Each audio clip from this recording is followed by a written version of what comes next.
প্রিয় দর্শক, শুভ দুপুর। সাদর আমন্ত্রণ চ্যানেল আয়ের পর্দায়। আজ সারাদিন ধরে বৃষ্টি হচ্ছে, আর এই বৃষ্টির মধ্যে যদি আমরা গান নিয়ে কথা বলি তাহলে কেমন হয় বলুন তো? গান আমরা শুনতে ভালোবাসি, তবে গান শুনতে কেন এত ভালোবাসি? কারণ গানের সাথে আমরা নিজেদের মিল খুঁজে পাই, আমাদের অনুভূতিগুলোর সাদৃশ্যতা আমরা গানের মধ্যে খুঁজে পাই। তাই তো আমরা গান নিয়ে কথা বলতেও ভালোবাসি। এবং গান যে শুধু আমরা শুনি তা তো নয়, প্রত্যেকটি গানের পেছনে একটি গল্প লুকিয়ে থাকে। এই গল্পের পেছনে কাজ করেন যিনি গান লিখেন তিনি, এবং কাজ করেন যিনি গান তিনিও। একটি গান লেখা, গায়কী, সুর এবং সব কিছু মিলে, কথামালার সমষ্টি মিলে তৈরিকৃত গান আমাদের কানে যখন আসে তখন আমরা সেটিকে অনুভব করতে পারি। আজকে তারকা কথনের আয়োজনে আমরা গান নিয়ে কথা বলবো, এবং সেই গান নিয়ে কথা বলার জন্য আমাদের সাথে আছেন গীতিকার গোলাম মোর্শেদ, এবং আছেন একজন শিল্পী যার গান আমরা 90 দশকে শুনেছি, মাঝখান দিয়ে তিনি একটু হারিয়ে গিয়েছিলেন, আবার আমরা তাকে পেয়েছি। আমাদের সাথে আছেন জেন্স সুমন। স্বাগত আপনাদের। কেমন আছেন? আছি ভালো, থ্যাংক ইউ। শুরুতেই একটু জেন্স সুমন আপনার কাছেই আসি যে এখন জীবনটা গানের সাথে কেমন যাচ্ছে? আসলে গান ছাড়া জীবনটা আমার কাছে পানসেই হয়ে যায়, কারণ আমি অনেকভাবেই চেষ্টা করছি যে গান থেকে কোনোভাবে দূরে থাকা যায় কি না। বেশ লম্বা সময় হয়তো অনেক কষ্টে ছিলাম, কিন্তু তারপরে আসলে দেখা গেছে না, আসলে আমি আসলে গানের মানুষ, আমার অন্য কোনো কিছুতে কোনো কিছু আমি মনোযোগ দিয়ে হয় না। তো সেই ক্ষেত্রে আবার মনে হয় যে আমার গানে ব্যাক করাটাই ভালো, যার কারণে আবার গানে আসছি। এখন আলহামদুলিল্লাহ বেশ ভালো আছি। এখন কি কি নিয়ে কাজ চলছে? প্যাসিফিক ওরকম তো না, গান আমার নিজস্ব একটা ব্যান্ড আছে, ওদের জন্য কিছু গান করতেছি। আর আপাতত আমি আমার সলো ক্যারিয়ারটারই বিল্ড আপে রাখছি। বেশ কিছু গান আছে, কিছু গান করছি, অলরেডি রিলিজ হয়েছে আমাদের মোর্শেদ ভাইয়ের গান। এবং যেই গানটার জন্য আজকে দুজনকে আমরা একসাথে পেলাম, থাকার কোনো মানে নেই, সেটা নিয়ে একটু গোলাম মোর্শেদ আপনার কাছে শুনি যে থাকার কোনো মানে নেই গানটা গায়কী, সুরের সংমিশ্রণ কিভাবে, দুজনের কোলাবোরেশনটা কিভাবে হলো? কোলাবোরেশনটা আসলে গান নিয়ে হয়নি, কোলাবোরেশন হচ্ছে সম্পর্ক। আমার মনে হয় যে আমি যদি ভুল না করি, প্রায় 30 বছর আগে আমি একটা স্টুডিওতে দিল রোডে একটা স্টুডিওতে কাজ করছিলাম। 30 বছর আগে, 25 থেকে 30 বছর আগে। তখন একটা ইয়াং তরুণ একটা মানুষকে দেখলাম এবং ও গান গায়, ওর নাম জিএম সুমন। হাই হ্যালো ছাড়া তখন তেমন কথা হয়নি, কিন্তু যেটা হয় না যে আমি যেহেতু গান লিখি অনেক দিন ধরেই, তখন আমি কিন্তু কণ্ঠ খুঁজি আর কি। তো ওর সাথে যেহেতু হাই হ্যালো পরিচয় হলো, তখন মাথায় ছিল যে ওকে দিয়ে গান করবো, কারণ তখন আমি দেখেছি ওর কণ্ঠে তেজ আছে, তারুণ্যের তেজ আছে, একটু আগুনের ফুলকি আছে আর কি। এটা আমার আবিষ্কার। কিন্তু হয় না যে অনেক সময় দুয়ে চার মিলে না, অনেকগুলি বছর পার হয়ে গেল, কিন্তু আমার মাথা থেকে সেটা যায়নি। এবং সেটা হয়েছে থাকার কোনো মানে নেই যখন গানটা লিখলাম এবং শহীদ মাহমুদ সুর করলো, তখনই ওই জেন্স সুমনের কথা মনে হলো। আচ্ছা, ও কোথায় আছে, ওর গলাটা কি আছে সেভাবে? তো ও আসলো এবং পরে জানলাম যে ও আমার গান, হয়তো বা আমি কতটুকু লিখি জানি না, বাট ও আমার গান গাওয়ার ইচ্ছা ছিল আর কি, সেটাও জানলাম। আমি তো ওকে 30 বছর আগে দেখেছি, আমি কিন্তু ওকে দেখেও মনে হচ্ছে 30 বছর আগেই আছে। ও যে বড় হয়েছে, এত দিন পার হয়েছে, ওর ছেলেও বোধ হয় ওর মতো বড় বড় মেয়ে হয়েছে। যাই হোক, তো এটা ওর উপর প্ল্যান করে লেখা হয়নি যদিও, বাট যখন গানটা হয়ে গেল তখন ওর কথা মনে আসছে আর কি। যেদিন ওর ভয়েসটা দিল, কণ্ঠ দিল স্টুডিওতে, আমি ইচ্ছা করে একটু দেরি করে গেছি, কারণ আমার তো ফাইনালি দেখার কথা প্রোডাক্টটা। আমি কিন্তু যেতে যেতে ভাবছিলাম যে ওই গলায় ওই তেজটা আছে তো, এত বছর পরে ওই ফুলকিটা আছে তো, যে দেখি না ও কিন্তু বড় হয়নি গলার দিক থেকে, ওই তরুণই আছে আর কি। ভালো লেগেছে, এটাই বলবো আর কি। আপনি তৃপ্ত হয়েছেন গানটি?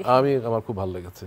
আমার মনে হয় যে আমার কথাটা যদি দর্শকরা গানটা শুনে, আমার কথার সাথে অমিল খুঁজে পাবে না দর্শকরাও। এই যে থাকার কোনো মানে নেই গানটি নিয়ে এতক্ষণ কথা বলছে, এই গানটি একটু দর্শকদের সাথে নিয়ে আমরা দেখে আসি। প্রিয় দর্শক, চলুন দেখি। গানের লাইনগুলো একটু, যদি গীতি কবিতার কথা বলি, সেটি একটু বিষণ্ণ, কিন্তু আবার গানটি শুনতে শুনতে কিন্তু নিজের মধ্যে একটা উদ্যম চলে আসছে। এই ব্যাপারটা যদি একটু গোলাম মোর্শেদ আপনার থেকে শুনতে চাই, যে আসলে কি লেখার সময় আপনি বিষণ্ণতা দিয়ে লিখেছেন, নাকি সুর আসার পর এরকমটা হলো? বেশিরভাগ ক্ষেত্রেই আমি প্ল্যান করে গান লিখি না। হঠাৎ একটা কথা যদি মনে আসছে কোনো এক সময় আর কি, যে থাকার কোনো মানে নেই, এই প্রথম লাইনটা দিয়ে শুরু আর কি। তো বসে গেলাম, তো যেটা হয় যে হ্যাঁ আমি খুব বেশি যে এই এরিয়াতে করি লেখাপড়া করেছি তার ছোটোবেলা থেকে কবিতা খুব পড়তাম, তো থাকার কোনো মানে নেই। যখন মাথায় আসলো বাকি লাইনগুলি আস্তে আস্তে আসলো, ইমোশনটা আমি মনে হয় যে সাজিয়ে ফেললাম অক্ষর দিয়ে আর কি। এই আবার আপনি যখন জানলেন যে জেমস সুমন, এই যে আপনার হঠাৎ করে ডাক পড়লো গানটি গাওয়ার এবং পুরো গানের জার্নিটা, তখন অনুভূতিটা কেমন ছিল? না, অনুভূতিটা অবশ্যই খুব চমৎকার অনুভূতি। অনুভূতি বলতে কি, আমার তো মুর্শেদ ভাইয়ের গানের প্রতি বহু আগে থেকে একটা লোভ কাজ করতো। গীতিকার কিন্তু আমাদের এখানে অনেক প্রচুর গীতিকার আছে এবং মোটামুটি আমার সাথে বেশ ভালো ভালো গীতিকার কাজ করছে। তারপরও ভাইয়ের লেখার প্রতি আমার একটা ভিন্ন রকমের টান আছে, ছিল, যেটা অনেক দিন পরে এসে পূর্ণ হলো। সেটা আমাদের প্রথম দেখার পরের থেকেই আমার কাছে ওইটার একটা ছিল যে আমি গাইব, লেখা, তার গানের কথার মধ্যে একটা কাব্যিক ব্যাপার আছে। তো গানটা যখন আমাকে গীতিকা কি বলে সুরকার শহীদ মাহমুদ ভাই যখন শোনালো বা দিল, তখন বললো যে গানটা তোমার জন্য। কিন্তু আমি কিন্তু ওই আমাদের আরেকটা ইন্টারভিউতে বলছি যে গানটা আসলে করা হয়েছিল অন্য কোনো কারোর জন্য হয়তো বা, কিন্তু যখন তারা ডিসিশন নিল যে আসলে গানটা কাকে দিয়ে গাওয়ানো যায়, তখন গিয়ে হয়তো আমার এটা আসছে যে না ঠিক আছে, এটা জেমস সুমনকে দিয়ে গাওয়াতে পারো। তো গানটা গাইতে গিয়ে আমি যেটা মনে হলো যে অনেক দিন পরে একটা ভিন্ন রকমের গান করলাম আর কি। যেটা বলা যায় যে আমরা এখন যেই ধরনের গান করি, কথার যে গাঁথুনি থাকে সেটার ম্যাক্সিমামটাই হচ্ছে যে তুমি কেন ভালোবাসো না, আমি কেন বাসলাম না, এই ধরনের। তো ওইটার থেকে এই কথার চলনগুলো একটু ভিন্ন রকমের। আর কম্পোজিশনটাও একটু সুন্দর হয়েছে, খুব ভালো কম্পোজিশন করছে আমাদের শহীদ ভাই আর টফি ভাই দুজন মিলে, সব মিলে ভালো লাগছে। এবং গোলাম মুর্শিদ, আপনার কাছে যদি আবার একটু জানতে চাই যে আমরা গান জানালা নামের একটি ইউটিউব চ্যানেলে গানটি পেয়েছি, বা এই গানটি পাওয়ার জন্য আর কোথাও পাওয়া যাবে কিনা, বা দর্শকরা কোথায় দেখতে পাবে? এটা আসলে গান জানালা একটা ইউটিউব এবং ফেসবুক পেজ আর কি, ইউটিউব চ্যানেলে আছে। তো ওইটা উদ্যোক্তা যদি বলেন দুজন আর কি, আমি আর আছেন আমেরিকায় একজন স্ট্যাবলিশ ডক্টর আছে সাইদা শম্পা, উনিও গান এখানেও ইন্টারভিউ দিয়ে গেছেন এবং খুবই সম্ভাবনাময় শিল্পী। তো আমরা দুজনে যেটা হয় না আলাপচারিতে অনেক দিনের কেন বলে সম্পর্ক, যে একটা এই ইউটিউব চ্যানেল করি আর কি। ভালো গান কিনা জানি না, বাছাই করা গানগুলি আমরা এখানে দিব। তো সেটার কাজ চলছে, সেই পথ চলা চলছে প্রায়, সেটা 3-4-5 বছর হয়ে গেছে। ভাল লাগছে, মনে হচ্ছে না ভিড় হচ্ছে, বাছাই করা গানগুলি লাইন ধরেছে, ভিড় জমছে আর কি। আমি একটু আগের কথা যাই, ও এখানে একটু নাটকীয়তা আছে আর কি। ও যেটা বললো এটা ওর জন্য করা হয়নি, আসলে গানটা কিন্তু আমি কারোর জন্যই লিখিনি। মানে লিখতে লিখতে যে এমন একটা জায়গা আসে, একটা সার্টেন মেজাজ তৈরি হয়েছে গানের আর কি। তখন শহীদ মাহমুদ যে আছে আমারই ছোট ভাই, মজার ব্যাপার সেও 20-25 বছর পর আমার কাছে আসছে, তো একটা গান করবে আর কি, একটা কাকতালীয় ব্যাপার আর কি। তো ওর সাথে বসে বললাম যে এরকম কেন বলে গানটা করেছি, তো দেখা যাক কি করা যায়, বলো কাকে দিয়ে আমরা করি। তখন বলেন আপনিই বলেন। আমি বললাম যে আমি একজনকে চিনি, তাকে খুবই পছন্দ করতাম, জেমস সুমন। বলে আমি তো চিনি খুব ভালো করে, আমার ছোট ভাইয়ের বন্ধু। আমি বললাম তাহলে তুমি কথা বলো, আর সম্ভবত আমাকে চিনবে আর কি। তো যাই হোক, ও আমার কথা শুনে যেটা হয়েছে রাজি হয়েছে এবং সানন্দে রাজি হয়েছে। তো আমরা in most of the cases শুটিংটা শেষ করে বা রেকর্ডিং শেষ করে আমরা যারা যারা আছে এটার সাথে সম্পৃক্ত, ডাইরেক্টলি সম্পৃক্ত, তাদের নিয়ে 5-10 মিনিট আড্ডা বসে আর কি। এটা ভিডিওতে রেকর্ডকৃত থাকে। তো ওইখানে একটা মজার কথা বলেছে, বলে আপনি শহীদ ভাই, আপনি যেভাবে কথা বললেন মনে গানটা আমার জন্য ওখানে লিখেছেন, কিন্তু প্রথম লাইন মোশন ভাইয়ের প্রথম লাইন শুনে মনে হচ্ছে এটা আমার জন্য লেখা। এটা কি সত্যি কথা? তা আমি বললাম যে না, আসলে তোমার জন্য লিখি নাই। ও হয়তো আবেগ বশত যেটা বলতে চেয়েছে এবং সেটা যে লিখিত ছিল সামহাও যে ওই গাইবে আর কি, এই সেটাই। এবং দুয়ে দুয়ে মিলে যাওয়ার যে কথাটি বলে, একদম পারিপার্শ্বিক সকল অবস্থা মিলে একদম মিলে গিয়েছে। এবং আপনারা তো আসলে 90 শতকের কথা যেটি বলছিলাম, যে সিডি দেখেছেন, ক্যাসেট দেখেছেন, এরপরে এখন যে আমরা একটা সোশ্যাল মিডিয়ার যুগে বসবাস করছি, এই এরাটাতে এসে মানুষ রিচ কতটুকু হচ্ছে, ভিউ কতটুকু হচ্ছে, এটার উপর নির্ভর করে তারা বিচার করে একটা গানের জনপ্রিয়তা বা কিছু। তো সেই যুগটা থেকে এখনকার এই যুগটা কোনটা বেশি ভালো লাগে বা কি পার্থক্য দেখছেন? অ্যাকচুয়ালি আমি এভাবে বলতে চাই, আমি যখন ইউনিভার্সিটি পড়তাম তখন অনেক অনেক আগের কথা, আমি ধরি সালটাই বলি 76 আমি ইউনিভার্সিটিতে ভর্তি হয়েছি, 75-এ। তখন আমরা বেল বটম পড়তাম এবং that was the fashion pant, এইভাবে যে প্যান্টটা। আজকে কিন্তু সেটা না কিন্তু, হ্যাঁ। তো সময়ের যুগের না বলে চাহিদা আছে আর কি। তো সেখানে এখনকার যে যে জায়গাটা আমরা আসছি, টেকনোলজির ডেভেলপমেন্টের কারণে সিডিআর ইয়াতে ক্যাসেটে বন্দি হয়ে থাকি না এই গানগুলো, এখন ইয়াতে আসে, অনলাইনে আসছে। সেটার কিছু ধাক্কাও আছে, আবার পজিটিভ দিকও আছে, যে আমরা এখন হাত দিয়ে টিপলেই অনেক কিছু আরামসে পেয়ে যাই, ঠিক আছে। তো সেটা তো আছেই। আর ভিউ কথা তো আপনি বলছেন, হ্যাঁ এটা একটা বাস্তবতা যে ভিউ দেখলে সবাই খুশি, আমার গানে এত ভিউ হয়েছে। আমাদের গান জানালায় যা মানে আমাদের একটা টার্গেট আছে আর কি, ওই যে বললাম আগে, যে বাছাইকৃত গান করব, ভালো জিনিস মানুষ নিবে আমার কাছে মনে হয়েছে, এবং সেটা কিন্তু দেখতেও পাচ্ছি। হুট করে নাও নিতে পারে, কিন্তু আজকে না নিলেও 3 দিন পরে এটা কানে আসবে কিন্তু। তো গান জানার গানগুলি কতখানি ভালো জানি বা বাছাইকৃত, এই কথাটা বলতে পারি। তো একজন এক একভাবে দেখে। তো কেউ কেউ কিন্তু গান করে, আমি তাদেরকে সম্মান রেখেই বলছি যে না, আমি গানটা করব, প্রথম দিনই 2 মিলিয়ন কেনা বলে ভিউ হয়ে যাবে, তারা কিন্তু সেভাবে সাজায়। আমি সেভাবে কখনোই সাজাইনি, হয়তো বা সাজানোর যোগ্যতা আমার নাই। আমি মনে করি যে না, এই গানটা মানে যারা গান বুঝে, যাদের গান ভাল লাগবে, যে গান একটা অর্থ বহন করবে, সে গানগুলি করব। আর থাকার কোনো মানে নাই, তারই মধ্যে একটা গান। আমাদের নতুন গানটাও তাই, যেটা নতুন হ্যাঁ আসবে এমন, হ্যাঁ আমি একটু বলি, মানে থাকার কোনো মানে নেই করার পরে আমরা সবাই, আমরা সবাই যেভাবে উদ্বেলিত হয়েছি, যা বাহ, এবং এত ভালো গেয়েছে। তো আমি আর দেরি করলাম না, যে এইবার ওকে উদ্দেশ্য করে গান লিখেছি। সেই জায়গায় বসে আরেকটা গান বানানোর প্ল্যান হয়ে গিয়েছে। ওইটা তো আমি জানি না যে ও বলবে কি না। ওটা অনেক সুন্দর হয়েছে মাশাআল্লাহ। ওটা আমি ওই সময় তো আপনি বলেই গেলেন যে এবার আমি তোমাকে উদ্দেশ্য করে গান লিখবো। পরের গান, হ্যাঁ পরের গানটা যখন আমাকে পরের যেটা পাঠাইছে, নতুন যে গানটা ছিল, ওইটা পাঠানোর পরে ওইটা কিন্তু আমি শুনেই বুঝতে পারছি যে একটা খবর দিচ্ছি। হ্যাঁ, যখন গানের লাইনটা, প্রথম লাইনটা পাইছি, তখন আমি বুঝতে পারছি হ্যাঁ ঠিক আছে। প্রথম গানের লাইনটা ছিল একটা খবর দিচ্ছি। ওই যে একটুখানি যে সেনসিটিভ হয়ে গিয়েছিলেন যে ওই গানটা আমার জন্য লেখা না, সেটা এখন কেটে গিয়েছে। হ্যাঁ সেটা তো কেটে গেছে।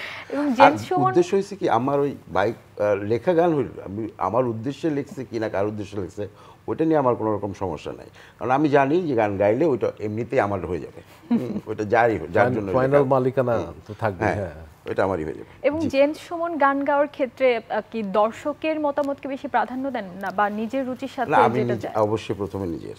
আমি সবসময় আগেও নিজের জন্য গান করছি, এখনো নিজের জন্য গান করি। এটা এখন দর্শকরা কিভাবে নিবে বা দর্শক আদৌ নিবে কিনা, ইটস নট মাই, এটা আমি ভেবে করি না। তারপর হয়তো আমাদের জীবনের চালচলনের সাথে তো দর্শকদের মিল তো অবশ্যই আছে, এবং একটি গান গাওয়ার পরে সেটি আর গীতিকার বা গায়কের থাকে না, সেটি আমাদের সবার। আমি গান রিলিজ হয়ে যাওয়ার পরে গান আর ওটা আমি কখনো শুনিও না। এবং আপনার নামের ব্যাপারে একটি মজার গল্প শুনেছি, যে কিভাবে এই জেমস সুমন নামটা আসলো, সেটা শুনি। জেমস সুমন আসছে অনেক কষ্টে। জেমস সুমন আসছে, প্রথমে আসছে জেমস, আসলে ওইটা জেমস সুমন তো আসে না প্রথমে আসছে জেমস। সেটা হচ্ছে আমি যখন আমার প্রথম অ্যালবামটা কাজ করি, সেটা হচ্ছে প্রায় 96 দিকে।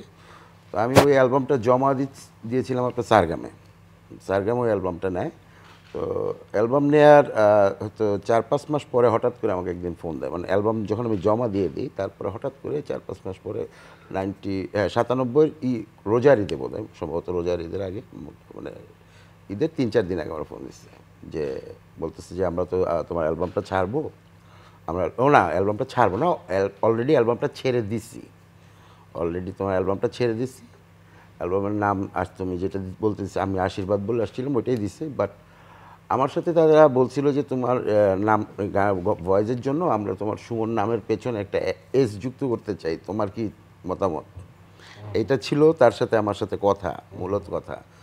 তার মানে হয়েছে কি, সুমনের সাথে সে একটা এস যুক্ত করবে, মানে সুমনস দিবে, তাতে সেটা কি মানে ভালো হবে?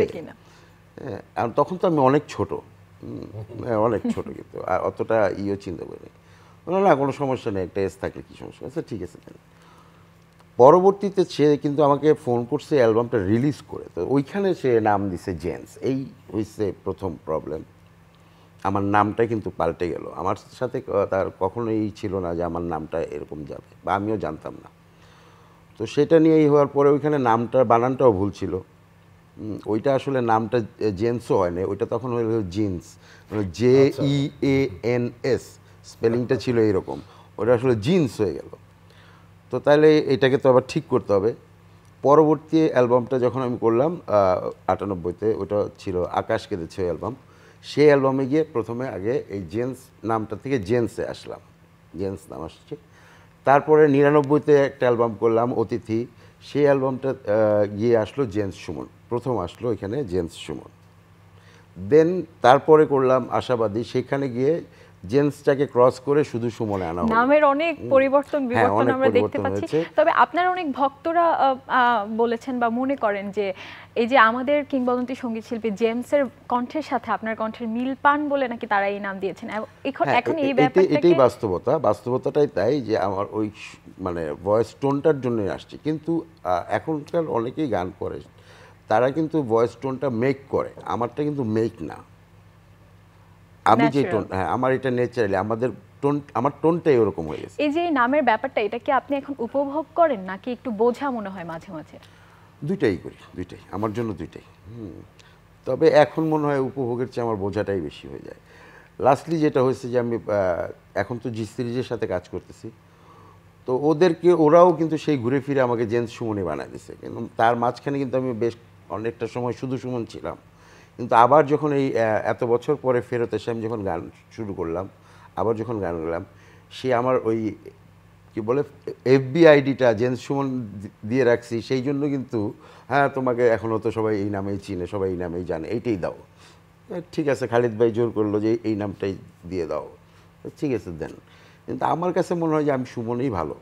আমার কাছে মনে হয় মাঝে মাঝে আমাকে এটা অনেক বোঝাই মনে হয়। আচ্ছা, এখন আবার গোলাম মোর্শেদ আপনার কাছে একটু আসি যে গান লেখালেখিটা শুরু হলো কিভাবে, কবে থেকে, একদম শুরুর জার্নিটা? গান যারা লিখে বা আমি তো গান লিখি, তাদের গানের যাত্রা শুরু হয় বয়স যখন খুবই মানে আমি স্বাভাবিক পরিসংখ্যানটা দিচ্ছি, সেটা হচ্ছে যে গান যারা লিখে তারা বয়স যখন 14, 15, 16, 17 তখন থেকে কিন্তু শুরু করে।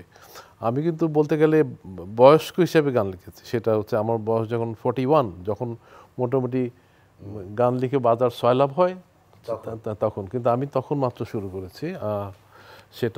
এটা আমি অনেক জায়গায় বলেছি। সংক্ষেপে বলি যে আমাদের কিংবদন্তির সুরকার লাকি আখান্দের সাথে আমার অনেক দিনে পরিচয়, 76 থেকে পরিচয়।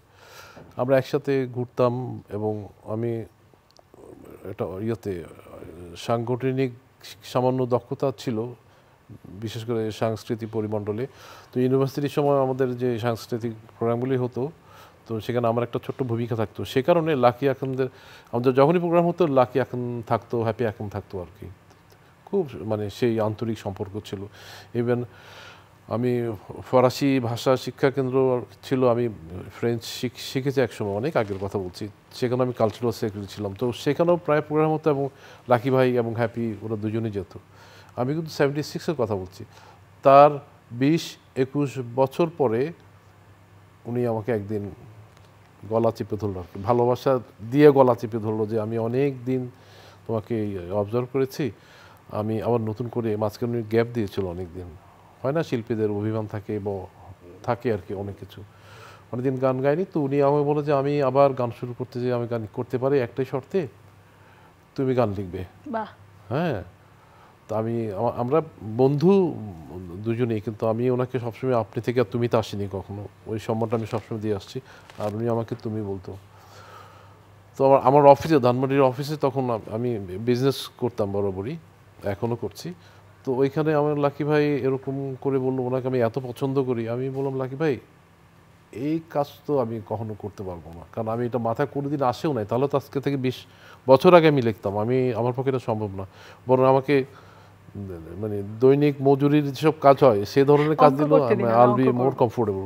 যাই হোক, আমি ওনার রিকোয়েস্টটা ফেলতে পারিনি এবং সেভাবেই গান লেখা শুরু। এবং দেখেন ব্যাপারটা কি চমৎকার যে এই যে লাখি আখন্দের অনুপ্রেরণায় গান লেখা এবং তিনি আপনার গান গেয়েছেনও, সেটা আরও সুন্দর ব্যাপার। আর যেই লোকটা একদম গান লিখবেই না, জীবনে ভাবেই নি লিখবে, সে একের পর এক এত সুন্দর গান আমাদেরকে দর্শকদেরকে উপহার দিয়ে যাচ্ছেন। ওই যে হয়তো বা সময়ের ছিল, নির্ধারণ ছিল, লেখা ছিল যে আমি গান লিখবো, নাহলে আমি কিন্তু কোনো কারণ আজকের দিন পর্যন্ত খুঁজে পাই না আর কি এটা কিভাবে হলো। আর উনি বা কিভাবে মানে এরকম একটা সিচুয়েশন আমার সাথে করলো যে যাতে আমি গান লিখতে বাধ্য হলাম, এটাই বলবো। এই জন্য আমি গানের কথা আসলে ওনার কথা মনে হয় সবসময়। আর শুরুটা তো খুব সুন্দর ছিল, তো সুন্দর শুরু কারোর হয় না আসলে। এটা আর কি বলবো, এটা তো আমার ভাগ্য আমি বলবো আর কি। হ্যাঁ। এবং জেমস সুমনের গানে আসাটা কিভাবে, গান গাওয়া কবে থেকে শুরু? আমার গানে আসাটাও একটা হিস্ট্রি। এটা হচ্ছে আমাদের বন্ধুদের একটা ব্যান্ড ছিল, ওটার নাম হচ্ছে এনসিবি। তো বিশ্ববিদ্যালয় পরিক্রমা নামে ঢাকা ইউনিভার্সিটিতে একটা ম্যাগাজিন বেরোতো আগে, আপনার খেয়াল আছে কিনা? তো ওই বিশ্ববিদ্যালয় পরিক্রমা ওদের পঞ্চম বার্ষিকী মানে প্রতিষ্ঠা বার্ষিকীতে ওরা প্রোগ্রাম করবে। তো সেটার জন্য সলো আর্টিস্ট 6 জন ফিক্সড করা হলো, তপনদা আর কয়েকটা জন ছিল তখন, আর একটা ব্যান্ড ছিল। তো ওই ব্যান্ডটাই ছিল আমার বন্ধুদের আর কি। তো আনফর্চুনেট হয়েছে যে প্রোগ্রামের একটু পোস্টার হয়েছে, তখন তো বেশ পোস্টার হইতো মানে প্রোগ্রাম হলে, পোস্টার হয়ে গেছে, রিলিজ হয়ে গেছে, বাট ওই ব্যান্ডের যে ভোকাল সে গান গাইবে না। তো আমি টুকটাক গান করতাম, আমি তো আসলে ঘরোয়া শিল্পী আসলে, তখন ঘরে গান করতাম সেই হিসেবে। তো ওদের যে ব্যান্ড ম্যানেজার ও এসে আমাকে ধরলো যে প্লিজ আমাদের প্রেস্টিজের বিষয় হয়ে দাঁড়াইছে, এই প্রোগ্রামটা যে করে হোক শেষ করতে হবে। তো তখন আমি হচ্ছে ওর মিউজিশিয়ান কিছু সিলেক্ট করলাম নিয়ে, টানা বোধহয় একটা নাম 15 দিন প্র্যাকটিস করলাম বেশ কিছু গান, দেন আমরা ওই প্রোগ্রামে অ্যাটেন্ড করলাম। তো প্রোগ্রামের রেসপন্স দেখে আসলে মানে অডিয়েন্সের ইটা পাওয়ার পরে আসলে মনে হলো আচ্ছা ঠিক আছে, জার্নিটা তো করা যায়, কন্টিনিউ করা যায়, ঠিক আছে তাহলে কন্টিনিউ করি। এইভাবে আসলে আমার মূলত এদিকে মানে এই গানে আসা। এমনিতে স্কুল লাইফে যখন 4-5-এ ছিলাম তখন টুকটাক গানই করছি, কারণ আমার বড় 2টা বোন ছিল, খালাতো বোন, ওরা নাচ টাচ করতো, যার কারণে ওই চর্চাটা আশেপাশে সবসময় ছিল আর কি। কিন্তু এইভাবে গানের মধ্যেই চলে আসবো বা গান কন্টিনিউ করবো এটা মাথায় ছিল না আগে কখনো। একদম হুট করে গানের ক্যারিয়ারের যাত্রাটা শুরু, এবং সেই 90 দশকের দিকে কিন্তু একটি গান খুবই সাড়া ফেলেছিল, আপনাকে হঠাৎ করে আলোচনা নিয়ে এসেছে, একটি চাদর হবে। হ্যাঁ, ওইটা 2090 শেষে আর কি, শেষের দিকে। হ্যাঁ ওইটা বেশ পপুলার, ওইটা আমার 5ম অ্যালবাম। অনেকেই আমাকে মনে করে যে ওইটা আমার প্রথম অ্যালবাম, কারণ ওই মাচ মোর পপুলার যে বিষয়টা ওইটা আমার এই অ্যালবামটা থেকে আসছে। বাট আমার গায়ক মানে অ্যালবাম হিসেবে ওইটা আমার 5 নাম্বার অ্যালবাম। এবং এই যে এত দিনের বিরতি, এরপরে যে আপনি আবার ফিরে এসেছেন, এর মানে কিন্তু আসলে আপনি শুধু ফিরে এসেছেন তা না, আপনি একটা সেই সময়টাকে ফিরিয়ে নিয়ে এসেছেন। হ্যাঁ হয়তো, কারণ এখনও তো দেখি ছেলেরা ওই গান গায় স্টেজে, মাঝে মাঝে শুনি, আর এখন তো নিজের গাইতেই হয়। আর হচ্ছে আমি আসলে ফিরে আসার পেছনে আর একটু ছোট্ট করে বলি, আমি মাঝে মাঝে গান শুনি, নিজের গানটা হঠাৎ শুনি, তো শোনা হয় না, তারপর শুনি হঠাৎ করে। তো মাঝে মাঝে কমেন্টস দেখি, হ্যাঁ, তো সবাই কমেন্টসগুলো মাঝে মাঝে পড়ে দেখি যে অনেক সবারই আক্ষেপ যে আমি কোথায়। এবং আসলে দর্শকরাও খুব খুশি হয়েছে, আনন্দ উপভোগ করবে আপনার গান, সেই প্রত্যাশা রাখছে। আমাদের সাথে আজকে সময় দেওয়ার জন্য ধন্যবাদ গোলাম মুর্শিদ, আপনাকেও ধন্যবাদ। আরও নতুন নতুন গান লিখবেন আপনি, সেই গান সুর করবেন এমন শিল্পীরা, সেই আশায় থাকবো, দর্শকরাও থাকবে। প্রিয় দর্শক, আশা করছি আমাদের আজকের এই আড্ডা আপনাদের ভালো লেগেছে। আপনারা গান শুনতে থাকুন, গানের সাথেই থাকুন। আজকের মতো এখান থেকে বিদায় নিচ্ছি।